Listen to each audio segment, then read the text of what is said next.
Hi children, welcome to our class. In this video, we are going to learn about early life to settled life. This is the fifth lesson from 6th class social studies. మనం ఈ పాఠంలో early life and settle life గురించి నేర్చుకోబోతున్నాం.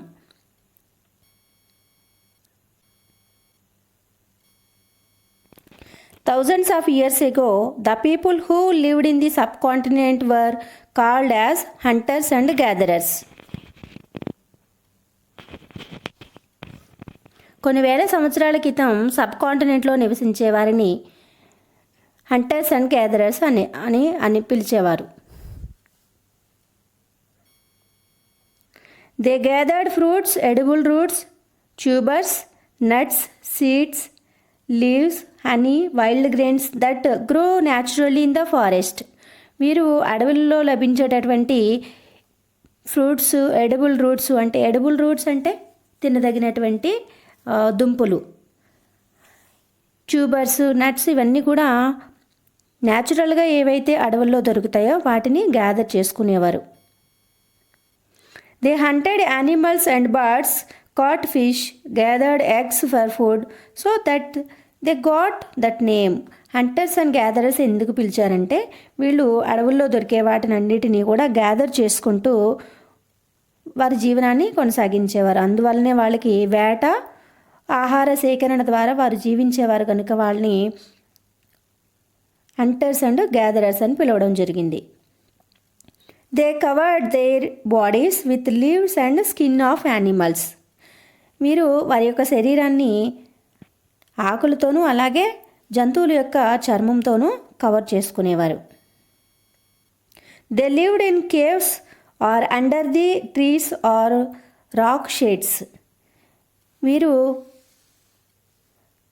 Trees కింద నివసించడం లేదా గుహల్లోనూ లేదా పెద్ద పెద్ద రాక్స్ షేడ్స్లో కూడా వీరు నివసిస్తూ ఉండేవారు. Hunters and gatherers live in small societies. వీరు చిన్న చిన్న సమూహాలుగా నివసించేవారు. In search of food they moved from place to place. Such people are called nomads. Who are called nomads? Nomads అంటే ఒక ప్రాంతం నుంచి ఇంకో ప్రాంతానికి ఆహార సేకరణ కోసం వెళ్ళేవారు. They moved one place to another place in search of foods. They are called nomads. Men, women and children participated in hunting and gathering. వీరు ఆహార సేకరణ విషయంలో పిల్లలు, పెద్దలు, ఆడవారు, మగవారు కూడా పార్టిసిపేట్ చేసేవారు. They shared their food among all members of the group. వాళ్ళు సంపాదించినటువంటి ఆహారాన్ని లేదా సేకరించినటువంటి ఆహారాన్ని అందరితోనూ పంచుకుని తినేవారు. Reasons for moving. The hunters and gatherers that led a nomadic life moved from place to place in search of food. They moved along with the seasons in search of food. వీరు సీజన్స్ని బట్టి ఒక ప్రాంతం నుంచి ఇంకో ప్రాంతానికి వలస వెళుతూ ఉండేవారన్నమాట. People, plants and animals need water to survive. So people move to other places in search of water during dry seasons. వేసవి కాలంలో వీళ్ళకి వాటర్ అవైలబిలిటీ ఉండదు కాబట్టి ఎక్కడైతే నదీ పరివాహక ప్రాంతాలు ఉన్నాయో ఆ ప్రాంతానికి వీరు మూవ్ అవుతూ ఉండేవారన్నమాట. Finding out fire. The hunters and gatherers discovered fire. It let them cook their own food and making it safe to eat. వీరు ఎప్పుడైతే నిప్పును కనుగొనడం జరిగిందో దానితో వీళ్ళు ఫుడ్ని కుక్ చేసుకుని తినడం మొదలుపెట్టారు. చాలా టేస్టీగా ఉండడాన్ని వాళ్ళు గమనించారు. సో దాన్ని కుక్ చేసుకోవడానికి ఉపయోగించారు. They used fire to keep off wild animals, to light the caves and to harden the wood. వీరు నిప్పును కనుగొన్న తర్వాత దానివల్ల ఉపయోగాలను తెలుసుకున్నారు. అలాగే వైల్డ్ యానిమల్స్ నుంచి వాళ్ళని ప్రొటెక్ట్ చేసుకోవడానికి, అలాగే వాళ్ళు గుహలలో నివసించేవారు కాబట్టి ఆ గుహల్లో వెలుగును కోసం కూడా వీళ్ళు ఫైర్ను ఉపయోగించేవారు. Fire had many uses to hunters and gatherers, so they considered it sacred. ఈ ఫైర్ వల్ల ఇన్ని ఉపయోగాలు ఉన్నాయి కాబట్టి దాన్ని వాళ్ళు సాక్రెడ్గా భావించారు. చాలా ఒక దేవుడుగా, అగ్ని దేవుడుగా వారు భావించేవారు. How do we know about those people? ఇలాంటి ఎర్లీ పీపుల్ గురించి మనం ఏ విధంగా తెలుసుకుంటాం? We know about the hunters and gatherers from some of the tools found. వారు ఉపయోగించినటువంటి వస్తువుల్ని మనం చూడడం ద్వారా వారి గురించి మనం తెలుసుకోవచ్చు. They had a wide range of tools made out of stones, wood and bone. వాళ్ళు ఉపయోగించినటువంటి స్టోన్ టూల్స్, రాతి వస్తువులు, అలాగే వుడ్, బోన్స్, ఎముకలతో చేసినటువంటి వస్తువులు, వీటిని బట్టి వాటి గురించి మనం స్టడీ చేయవచ్చు. They used those tools to scrap animals skins and to clean the skin. ఈ ఇమేజ్ చూడండి. ఈ ఆయుధాలను వీళ్ళు లేదా ఈ వస్తువుల్ని అంటే స్టోన్ టూల్స్ని దేనికి ఉపయోగించేవారంటే యానిమల్స్ స్కిన్ని తొలగించడానికి లేదా దాన్ని క్లీన్ చేయడానికి, యానిమల్స్ని వేటాడడానికి వీటిని ఉపయోగించేవారు. They used stone tools to cut flesh and bones. They dug soil for edible tubers and roots with these tools. వీటిని ఉపయోగించి వీరు యానిమల్స్ని అలా కట్ చేయడానికి, అలాగే బోన్స్ను కట్ చేయడానికి ఉపయోగించేవారు. ఎడిబుల్ రూట్స్ని తవ్వడానికి కూడా వీరు వీటిని ఉపయోగించేవారు. They prepared spears and arrows for hunting. They hunted animals easily with these tools. యానిమల్స్ని వేటాడడానికి ఈ ఆయుధాలని లేదా ఈ టూల్స్ని ఉపయోగించేవారు.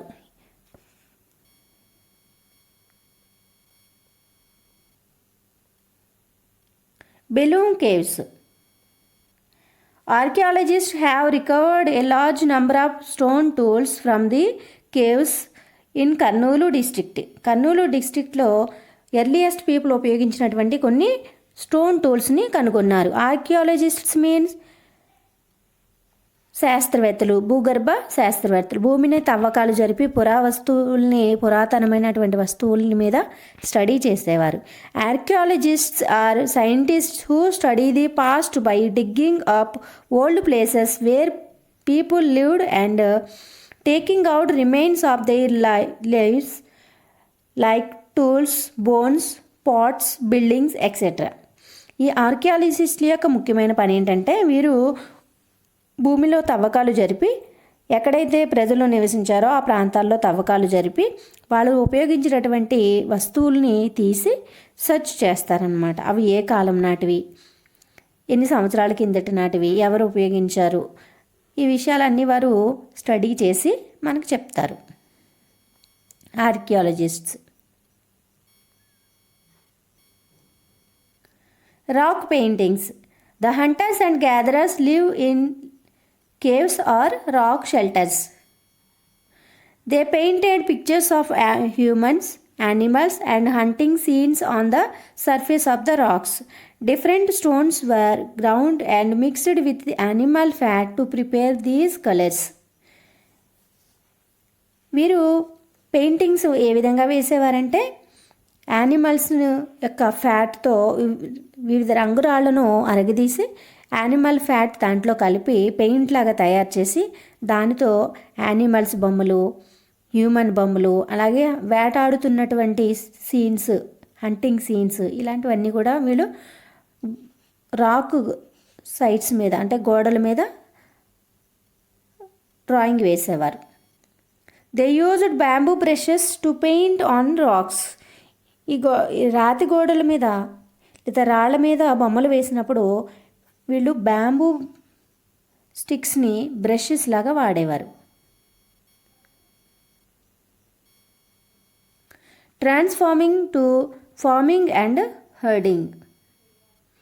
More than 12,000 years ago, the world had started becoming warmer. 12,000 సంవత్సరాల కిందటి నుంచి ఇది భూమి వేడెక్కడం మొదలైంది. This was also known as the period of the great development for human beings. మనుషులకి ఈ విధమైన కాలం చాలా అనుకూలంగా మారింది. In this period humans evolved from food gatherers to growers. ఈ పీరియడ్లోనే వీరు హంటింగ్ నుంచి వ్యవసాయం చేసే స్థాయికి వచ్చారు. This climate change led to an increase in plants, trees, grass and overall greenery. On the other hand, animals like buffalo, ox, sheep, goat, which depend on grass, started increasing in number. ఎప్పుడైతే ఈ farming start అయిందో, early people farming start చేశారో, animals కూడా increase అయ్యాయి. Grass తినేటటువంటి animals అన్నీ కూడా increase అవ్వని అన్నమాట. And growing and rearing animals, growing plants and rearing animals. They cultivated different crops such as rice, wheat, barley, lentil, green gram, black gram, etcetera. All these crops grown by early people. Gradually, animals started coming to the place where man grew crops to eat grass. ఎక్కడైతే వీరు వ్యవసాయం చేసి gross అది పండిస్తున్నారో అక్కడికి animals రావడం మొదలైంది. Animals such as goats, buffaloes, oxen, pig lived in herds and most of them ate grass. గడ్డి తినే జంతువులన్నీ కూడా ఇక్కడ మనం చూస్తున్నాం కదా, ఈ జంతువులన్నీ కూడా వీళ్ళ దగ్గరికి రావడం మొదలైనవి. సో అలా వచ్చిన వాటిని వీరు పెంచుకోవడం, డొమెస్టికేట్ చేయడం అనేది అలవాటు చేసుకున్నారు. These animals provide milk, meat, some wood, even carry loads. వీరు పెంచుకునేటటువంటి ఈ జంతువుల్లో కొన్ని మిల్క్ కోసం, మీట్ కోసం అయితే, కొన్ని ఇక్కడ పిక్చర్లో చూడండి క్యారీ అంటే వాళ్ళకు సంబంధించిన వస్తువులన్నీ క్యారీ చేయడానికి కూడా వీరు ట్రాన్స్పోర్ట్ పర్పస్లో యానిమల్స్ని వాడుకునేవారు. టువర్డ్స్ ఏ సెటిల్ లైఫ్, వీరు స్థిర నివాసానికి ఎలా వచ్చారో ఇప్పుడు చూద్దాం. As people started farming they realised that seeds took some time to grow, that weeks, months and even years. వీళ్ళు వ్యవసాయం చేసే క్రమంలో ఈ గింజలు అంటే గ్రెయిన్స్ మళ్ళీ మొలకెత్తి పంట పండడానికి కొన్ని టైం పడుతుందని తెలుసుకున్నారు. So this meant the people had to stay in one place for a long time to taking care of plants, watering them and protecting them from birds and animals. So ఈ విధంగా వేసిన seeds పంట పండడానికి time పడుతుంది కాబట్టి ఒక చోట ఎక్కువ కాలం ఉండాల్సి వచ్చేది. ఆ విధంగా వారు ఒక చోట స్థిర నివాసాలను ఏర్పాటు చేసుకునేవారు. The early people to store these grains used large clay pots, woven baskets or dig pits in the ground. Look at the picture here. వీరు వాళ్ళు పండించినటువంటి ధాన్యాన్ని, గ్రెయిన్స్ని స్టోర్ చేసుకోవడానికి ఈ విధమైనటువంటి డిగ్ పిట్స్ని ఉపయోగించేవారు. Stone tools used by farmers. Farmers earliest people ఎలాంటి stone tools ఉపయోగించారో చూద్దాం. The early farmers needed to clear forest to cutting trees. వ్యవసాయం చేయాలంటే ముందు ఫారెస్ట్ని క్లియర్ చేయాలి కాబట్టి దానికోసం వీరు స్టోన్ టూల్స్ని ఉపయోగించేవారు. They developed new kind of stone tools which were called neolithic tools by the archaeologists. వీళ్ళు ఉపయోగించినటువంటి రాతి వస్తువుల్ని ఆర్కియాలజిస్టులు ఏమని పిలిచారంటే నియోలిథిక్ టూల్స్ అని పిలవడం జరిగింది. These are the neolithic stone tools. These tools used by early people. Many earthen pots.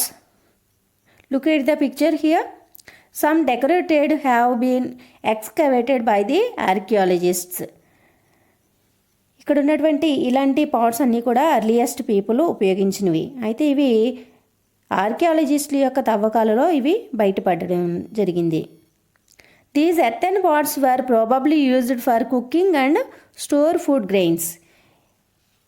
వీటిని cooking పర్పస్లోను అలాగే ఫుడ్ని స్టోర్ చేసుకోవడానికి వారు ఉపయోగించేవారు.